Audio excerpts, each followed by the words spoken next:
Semana passada eu estava falando sobre como, quando a gente vai fazer um tratamento com um médico ortomolecular, a gente não recebe um remédio que a gente vai tomar em uma semana e começar a ver melhor. A gente recebe do médico um caminho de recuperação que inclui, sim, alguns medicamentos, né, normalmente fórmulas manipuladas, suplementos, oligoelementos e coisas que eu não vou saber falar sobre, portanto vou parar aqui com a exemplificação, não é mesmo?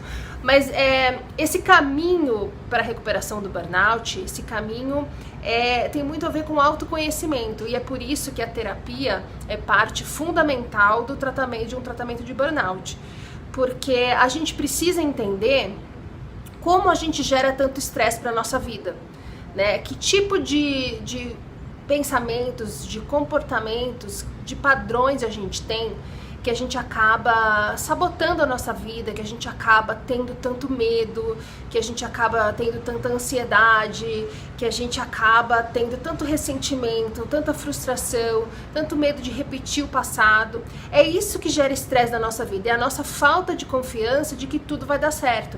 Geralmente a pessoa que chega num burnout é aquela pessoa que fala, pô, mas comigo dá errado, fulano conseguiu, eu não, tem uma frustração, tem um ressentimento, eu não sei se eu vou por aqui porque eu já me dei mal ali, eu não, medo de repetir o passado. A gente tem um vitimismo que está atrelado à nossa personalidade, e é por isso que a gente gera tanto estresse. Estou simplificando pra caramba, não sou psicólogo nem psiquiatra, mas é um tipo de pensamento que eu tenho e que eu vejo que a maioria das pessoas acaba se identificando. Algumas têm dificuldade em aceitar. Então, quando a gente fala, por exemplo, de vitimismo, principalmente de vitimismo, é muito normal a pessoa responder na defensiva. Eu não sou vítima, eu sei como é uma pessoa que se faz de vítima, mas eu não sou vítima por causa disso. E o discurso dela geralmente acaba confirmando que ela tem uma visão de vítima. Essa visão de vítima inclui, caso você tenha dúvidas se você se encaixa nesse tipo de pensamento ou não, ela inclui a gente achar que sem a gente, se a gente não fizer, ninguém vai fazer. Então, é como se a gente fosse uma mártir. Eu sou a mártir da família. Ninguém me ajuda, então eu preciso tomar a frente, eu preciso fazer. Lá no trabalho, se eu não fizer, não fica bem feito. Você acaba centralizando tudo, você não confia nas pessoas. Tem uma profunda convicção de que você não está sendo entendida. As pessoas não estão entendendo o que eu estou passando. Por isso elas não me ajudam. Por isso elas não acreditam em mim. E a coisa vai ficando cada vez mais pesada para o nosso lado. Como a gente faz para descobrir como é esse mecanismo da nossa mente que faz com que a gente se comporte assim com tanta convicção? Porque não adianta só falar pra gente, você precisa mudar. Porque a gente sempre foi assim. Se eu sempre fui assim, eu não tenho uma referência pra mudar. Eu tenho que ser daquele outro jeito. Eu não sei que outro jeito é, porque eu sempre fui assim. Então, quando a gente fala de recuperação de burnout, o autoconhecimento é a coisa mais fundamental. Independentemente se você está fazendo um tratamento médico adequado ou não. Não adianta só fazer o tratamento médico. Essa parte de a gente se conhecer cada vez melhor, entender como a gente gera estresse para a nossa vida e trabalhar arduamente para conseguir mudar esse hábito da vida inteira, que é uma coisa super difícil, factível, mas é difícil. Mudar dá medo, é tudo muito complicado. E é por isso que a recuperação do burnout não é rápida, porque esse processo, ele tem um tempo, e cada um tem um tempo, cada um tem um ritmo. Por isso que é uma coisa muito diferente da recuperação de uma doença mais comum. Não, porque o burnout é comum também, né? 30% dos brasileiros têm burnout diagnosticado corretamente ou não. Então, de uma doença mais tradicional, com um diagnóstico não tão recente, vamos dizer assim. Bom, na minha opinião, uma coisa, além da terapia, claro, que ajuda muito a gente, tanto no autoconhecimento quanto na hora de desacelerar um pouco a nossa mente, é a meditação e o mindfulness. Tanto um quanto o outro parte do princípio da gente conseguir silenciar um pouco a mente, o que não significa parar de pensar, porque é impossível parar de pensar. E muita gente que está muito ansioso, que tá muito cansado de ouvir porcaria, de não melhorar, que tem na cabeça essas convicções de que eu não consigo, pra mim não vai dar certo e tal, acaba desistindo da meditação muito rapidamente. E o motivo principal, eu acho, é porque a gente não começa a fazer a meditação e rapidamente já observa algum resultado. Tem uma primeira fase de quem está treinando meditação que inclui uma turbulência muito grande de pensamentos, e aí a gente fala, não tô conseguindo parar de pensar, e aí você começa a achar que sua mente é muito maluca, porque você pensa mais do que você imaginava, e aquilo é tão sem controle, mas é uma questão de treino. Eu já falei, agora não sei se foi em vídeo ou se foi lá no Instagram, eu li um livro uma vez em que o cara falou uma coisa que me ajudou muito, que é, o treino de meditação é como o treino de academia, mas sem ir pra academia, que já é uma vantagem, não é verdade? Então, se você vai pra academia e você faz uma série, assim, de, sei lá, bíceps, cada movimento desse que você faz o seu músculo ficar um pouquinho mais trabalhado. Milimetricamente, pouquinho, pentelisimamente, bem mais trabalhado. Mas é um movimento. Cada vez que você está fazendo meditação, que você está treinando meditação, que vem um pensamento na sua mente e você consegue deixar esse pensamento pra lá sem se apegar nele, é como se você estivesse fazendo um movimento de série de musculação. É um treino, só que no cérebro. Com o tempo, isso vai ficando cada vez mais fácil, porque você vai estar fortalecendo esse músculo da meditação que tem no seu cérebro. Eu tô fazendo meu treino de meditação 2 vezes por dia, porque realmente pra mim é super difícil. A minha mente parece um macaco sob efeito de barbitúricos, pulando sem parar, alucinado. Então eu me comprometi a fazer esse treino 2 vezes por dia, pra ver se eu consigo fortalecer esse músculo com mais velocidade, vamos dizer assim. Já que eu perdi muito tempo, eu acho, sendo muito indisciplinada nesse treino de meditação, por essas coisas que eu listei, que são os nossos medos, que são as nossas defesas, que são a nossa forma de não desapegar do que a gente tem hoje, mesmo que seja desconfortável e tal.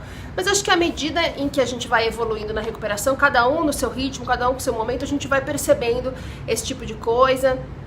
Pra mim, o treino de meditação eu comecei a ter disciplina pra fazer na hora em que eu entendi melhor o funcionamento da lei da atração, que na verdade não tem...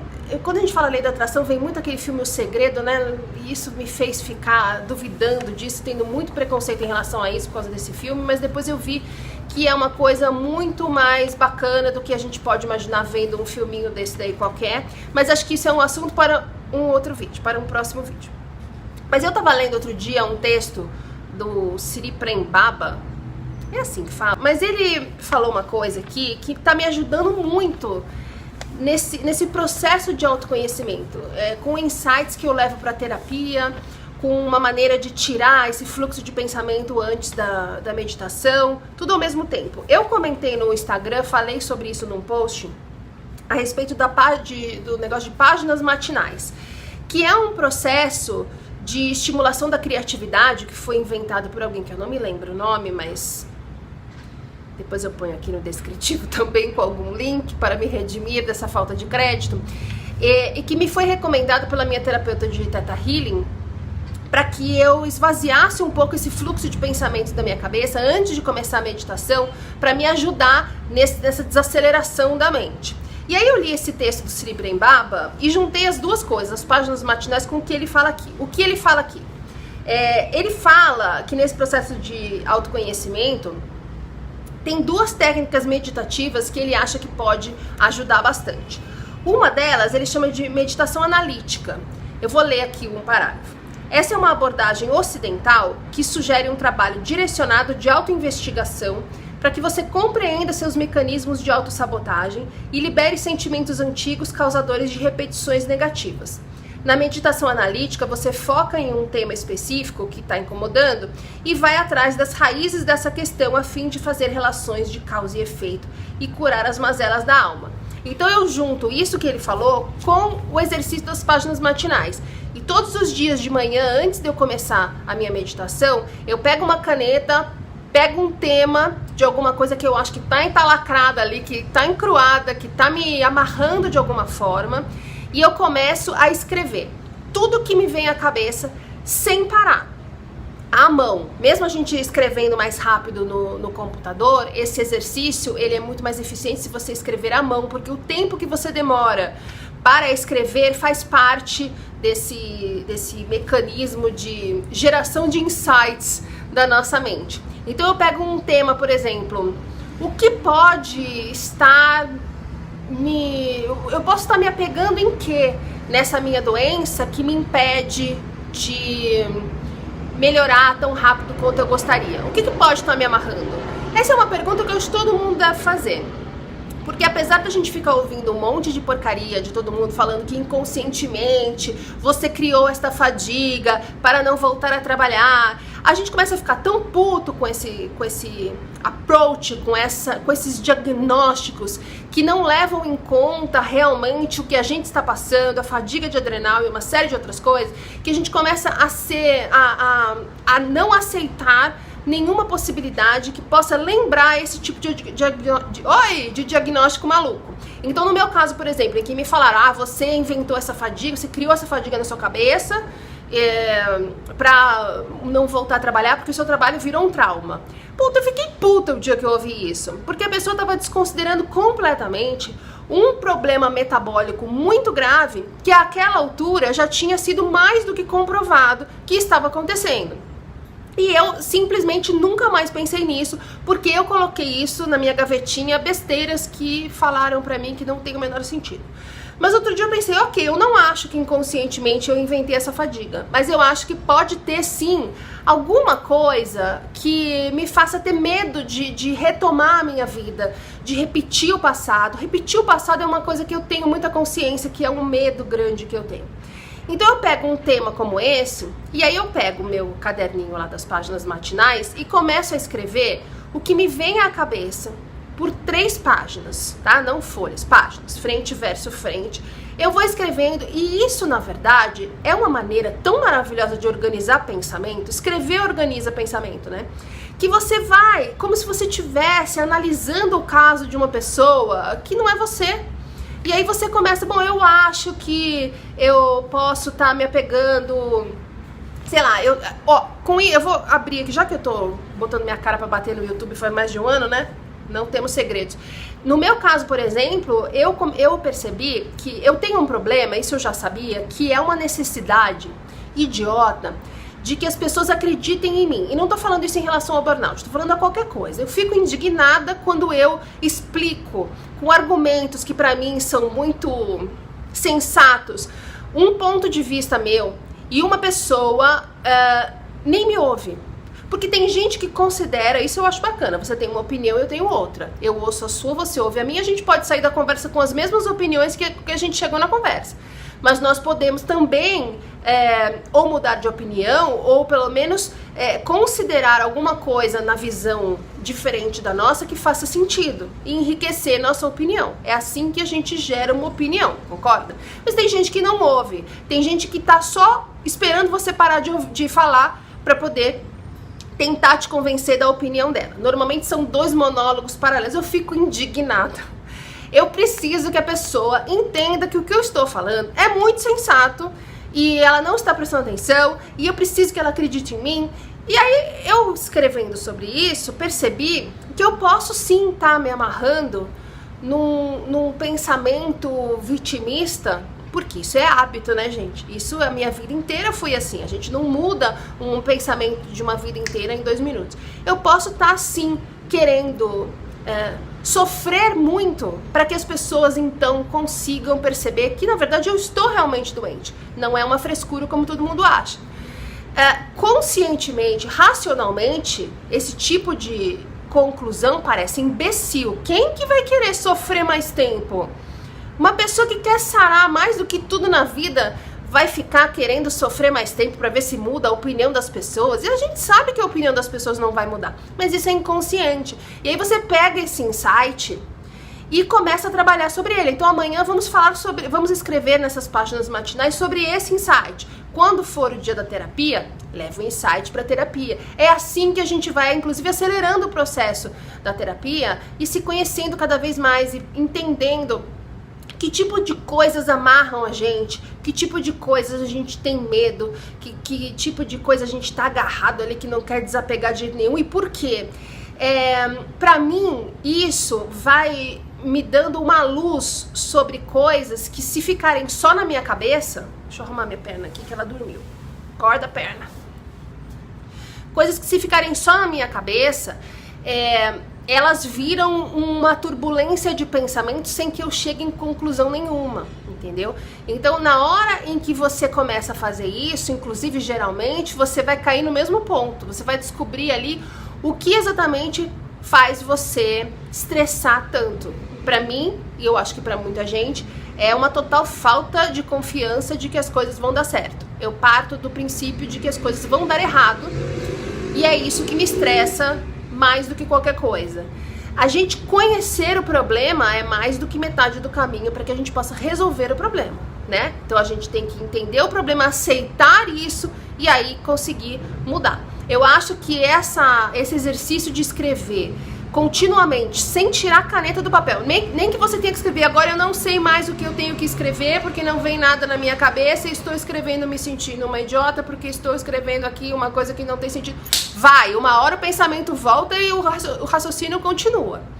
Esse exercício de escrever, organizar meu pensamento, de ter insight, de analisar ali, friamente, na unha, o que pode estar me gerando estresse, o que pode estar atrapalhando a minha recuperação, porque você fala assim, mas se o problema é metabólico, por que o que você está pensando pode atrapalhar? Atrapalha. Porque, por exemplo, o meu corpo, qual é o problema maior que o meu médico está sambando para tentar resolver neste momento da minha recuperação? O sistema de alerta do meu corpo não desliga. Ele ficou tão habituado, o meu corpo ficou tão habituado a ficar com o sistema de alerta sempre ligado no volume máximo, que agora ninguém consegue desligar essa trolha. E é isso que a gente está focando no tratamento agora. Logo, pensa comigo, se o sistema de alerta significa que a gente está sempre tenso, esperando alguma coisa dar errado. O sistema de alerta é isso. O sistema de alerta é você ficar esperando alguma coisa dar errado. Se você consegue acalmar sua mente, se você consegue entender melhor esse mecanismo psicologicamente, e aí você consegue, por exemplo, confiar um pouco mais, ou pelo menos se propor a confiar um pouco mais, ou pelo menos se propor a ter um pouco menos de medo, isso vai ajudar ao sistema de alerta do seu corpo a ser desligado. Como que você acha que você ligou o sistema de alerta do seu corpo? Um botão? Não, foi de tanto você ficar com medo das coisas, esperando dar errado, com pensamento catastrófico, se estressando. Então, a meditação e o awareness, que é o mindfulness, que é você, ao invés de ficar pensando loucamente, você tentar focar no que está acontecendo agora. É você propor um período de descanso para sua mente. Não vamos enlouquecer mente. Vamos prestar atenção nos sons que estão acontecendo agora. Na sensação da água na minha mão quando eu estou aqui lavando a louça. Nos carros que estão à minha volta quando eu estou dirigindo. Não quer dizer que você vai se distrair, não é uma viagem na maionese. Você está completamente ligado no que está acontecendo agora, sem se distrair com os pensamentos de preocupação, do que você acha que pode dar errado, do que você acha que poderia ter feito diferente, do que você acha que vai acontecer daqui a um tempo, do que você precisa fazer no supermercado, o que você vai fazer de jantar, entendeu? É o tal do foco no agora. Então, durante o dia, eu também estou tentando fazer esse treino de mindfulness, que é focar no agora, que é mais uma forma de dar uma baixada de bola na minha mente macaca maluca. E 2 vezes por dia eu faço a meditação. E aqui ele fala, voltando para o texto do Sri Prem Baba, que então a primeira é a meditação analítica, que é essa de você escrever sobre alguma coisa que você precisa conhecer melhor em você. E a segunda é a meditação com foco no vazio, que é a meditação que a gente conhece, né? A meditação que a gente ouve falar e tenta fazer, que é aquela em que o objetivo é a gente focar em alguma coisa que não seja nossa mente. Então, nos sons dos ambientes, num instrumento dentro de uma música, na nossa respiração, né? No movimento dos músculos e da barriga, quando a gente inspira e expira, por exemplo. Isso todo mundo sabe. Só que outro dia eu vi um vídeo, também vou deixar aqui no descritivo, de uma moça chamada Gisela Valim. Fez um vídeo outro dia que, sem querer, resolveu minha dificuldade da meditação. Porque eu entendi completamente o que é, então, meditar. Ela deu um exemplo que é o seguinte: você quando tem um pensamento, a gente quando tem um pensamento, esse pensamento, ele gera um outro, que gera um outro, que gera um outro, que gera um outro, né? Então, por exemplo, eu penso aqui, eu tô aqui fazendo minha meditação. Aí eu penso que eu vi um caminhão passando ali. Aí eu lembro de um caminhão. Aí eu lembro que teve um amigo meu que uma vez, faz muitos anos, foi atropelado por um caminhão. E eu fui ver ele lá no hospital. Quando eu tava lá no hospital, eu lembro que tocou uma música, que era uma música bem cafona, que eu adoro. E aí eu lembro que tocou a música e eu não podia falar pra ninguém que eu gostava daquela música. Aí uma vez tocou essa música, entendeu? Você vai indo de um pensamento pro outro. Então, quando você tá meditando, o exercício que você tem que fazer é, quando vem o primeiro pensamento, você não deixar vir o segundo que tá acoplado nele. O pensamento seguinte que vai derivar dele. Vem o pensamento, passou um caminhão. Nossa, lembra quando o Marcelo foi atropelado por um caminhão? Parou, cortou o pensamento. Continua com o foco na sua respiração, ou no som, ou o que quer que você estivesse focando antes. Tá, beleza. Vai vir outro pensamento. Ai, tô com vontade de comer frango. Lembra? Não. Volta, foca de novo. Esses momentos entre um pensamento e outro é a meditação. Meditar não significa que não vai vir pensamento nenhum. Vai, né? Você tá vivo, vai vir pensamentos. Mas esse tempo entre um pensamento e outro, onde você não se apegou a nenhum pensamento, você não foi pro segundo pensamento, você simplesmente falou, ok, caminhão, continuo aqui na minha meditação. Ok, frango, tô com vontade de comer frango, ótimo, continua pensando, continua focando na respiração. O treino é esse. Com o tempo, esses espaços entre um pensamento e outro vão ficar maiores. A facilidade que você vai ter de não se apegar a um pensamento vai ficar maior. E assim a gente vai conseguindo evoluir na nossa meditação. Num primeiro momento, é óbvio que você vai descobrir que você é maluco, que você pensa loucamente. E talvez nas primeiras vezes você não consiga não se apegar ao pensamento. As primeiras vezes que eu fui fazer meditação, não que agora eu seja uma yogi, tá? Porque eu continuo com quase a mesma dificuldade. É um negócio que demora pra gente conseguir meditar efetivamente, mas a gente tem que, né? Não tem aquela história de pra você subir uma escada você precisa começar pelo primeiro degrau? Então vamos começar pelo primeiro degrau.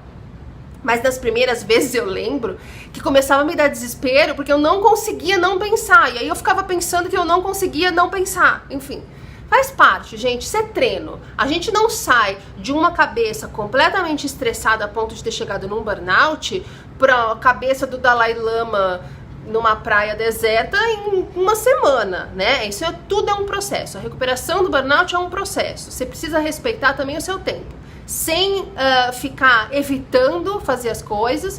Que, por exemplo, na hora em que você fala, eu não consigo ficar sozinho, eu fico assistindo Netflix o tempo inteiro para distrair a minha mente.